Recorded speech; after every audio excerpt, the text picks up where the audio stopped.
The inflation figures for the month of June are out, and there are no surprises. The official data released by Pakistani Bureau of Statistics (PBS) shows the inflation rate rising to 21.3%, highest for 13 years. The last time inflation had been recorded at slightly over 21% was in February 2009. The future prospects are not looking promising either. People will have to endure more miseries as the country struggles to deal with decades of internal economic mismanagement coupled with global recession. One of the reasons that the inflation is breaking all previous records is the current government's effort to revive the IMF loan program, without which the country could potentially face a default. One of the conditions set by the international lender was to withdraw subsidy on oil products given by the government of former Prime Minister Imran Khan just weeks before being ousted from power through a vote of no confidence.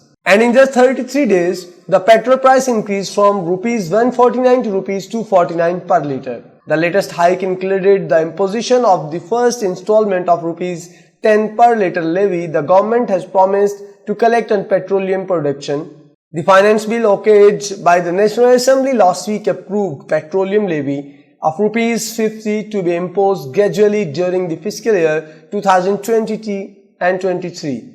In addition to these measures, the electricity and gas tariffs have also been jacked up. But despite these unpopular measures, the IMF has not yet been convinced and handed another list of demands to Pakistan before the program is revived. It means that Pakistan will not get the much needed IMF trunke in another 6 weeks, throwing the market to further uncertainty. The delay in revival of the IMF program means that Pakistan may not be able to get the financial bailout package from friendly countries. China has re-rolled over $2 billion loan, providing much needed respite to the fast depleting foreign reserves, but that may not be enough. Pakistan desperately needs more dollars to keep its economy afloat. This is not the first time Pakistan faced such an economic crisis. The difference through in the past was that we did somehow manage to convince our friends to rescue us. According to renowned banker Yousaf, Pakistan had got more IMF bailout package than any other country.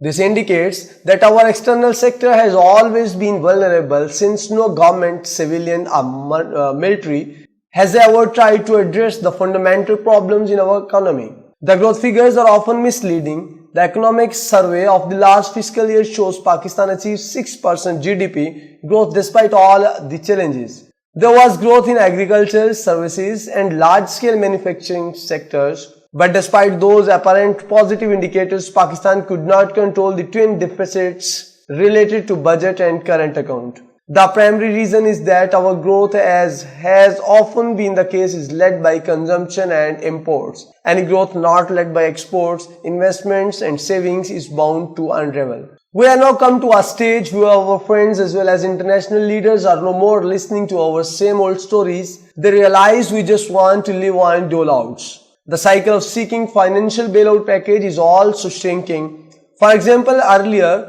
if we go to our friends after 5 or 10 years, now that period has shrunk to just months. In October last year, Saudi Arabia extended a $4.2 billion package to the then PTI government. In a space of a few months, we exhausted those funds and are now looking for more help from Saudi Arabia and other countries. This recipe will not work anymore. Pakistan has to change its approach, and that too quickly, else the situation will only get worse.